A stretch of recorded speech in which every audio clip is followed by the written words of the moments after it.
As the song ended, she looked up and bowed down before the presence which her song evoked. You have opened my eyes. After a brief stay in Rajasthan, he resumed his journey. Now he proceeded towards the south by way of Gujarat and Maharashtra. He traveled day and night till he reached the Meenakshi temple of Madura, eloquent of the faith of the people and Dravidian architecture.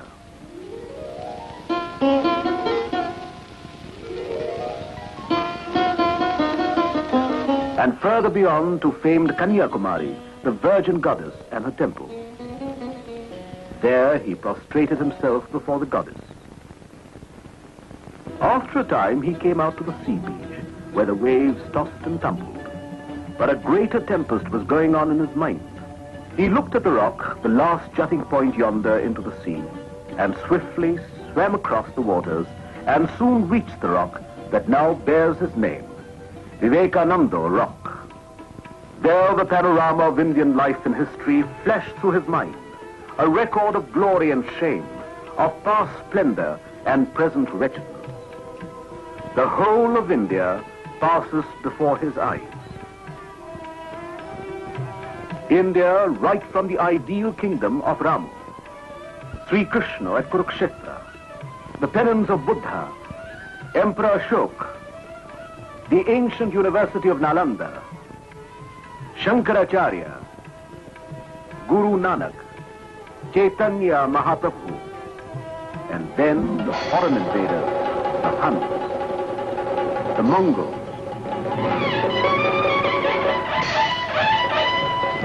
the Portuguese, Battle of Plaza, and the English.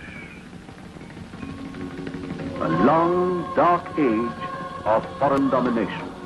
The vision of India was not without a meaning. There was work for him to do, not merely to contemplate the unchanging and the everlasting. The present called him urgently. It was not religion that had been the cause of the country's downfall. True religion was nowhere being followed. How to raise the nation? The once mighty nation.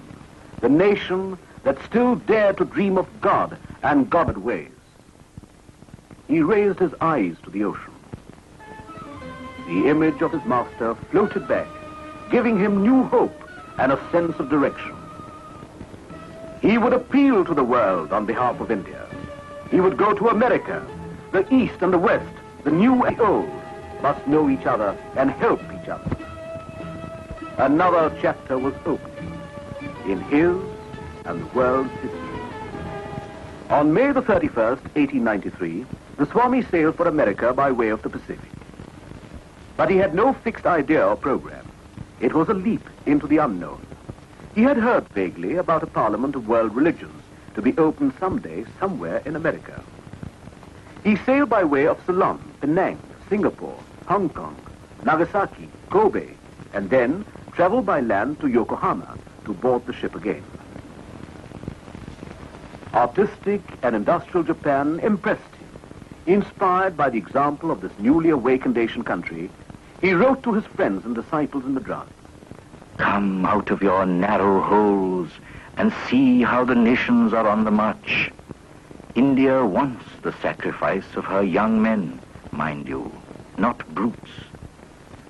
Sympathy for the poor, bread for the hungry mouths, enlightenment people at large, and struggle unto death to make men of those who have been brought to the level of beasts, by the tyranny of your forefathers.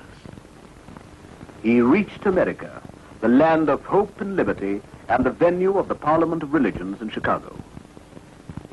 On inquiry, he came to know that the Parliament of Religions would not be meeting till September, and as he had no references or credentials from a recognized organization, he could not be enlisted as a delegate.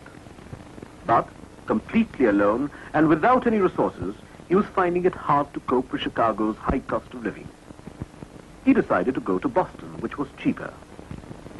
In Boston, he stayed as a guest of Miss Kate Sanborn, and it was there that he met Professor John Henry Wright of Harvard University. Professor Wright was so impressed that he insisted that Swami Vivekananda should represent Hinduism at the Parliament of Religions at Chicago. "I have no credentials," replied the Swami. Professor Wright was surprised at this, and he said, "To ask you, Swami, for your credentials is like asking the sun about its right to shine." On his own, Professor Wright gave him a letter of introduction to the president of the committee, the Parliament of Religions. In that letter he wrote, "He is more learned than all our learned professors put together." Vivekananda reached Chicago from Boston late in the evening. His troubles were not yet over. On the way, he had lost the address of the office of the committee for the Parliament of Religions, and he had no money. Unable to find any other way of passing the night in the railroad freight yard, she looked after his needs and later took him to the office of the Parliament of Religions. Religions opened on September the 11th, 1893. On the opening day, the Hall of Columbus was packed to the full. On the dais sat some of the best-known representatives of world faiths.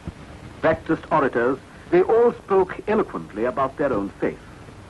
At first, Vivekananda felt a little nervous.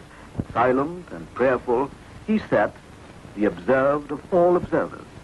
It was in the afternoon that Vivekananda first addressed the Congress, and through it, the world. After a short prayer to Saraswati, the goddess of speech, he started to speak. The words came, words that would soon go round the world.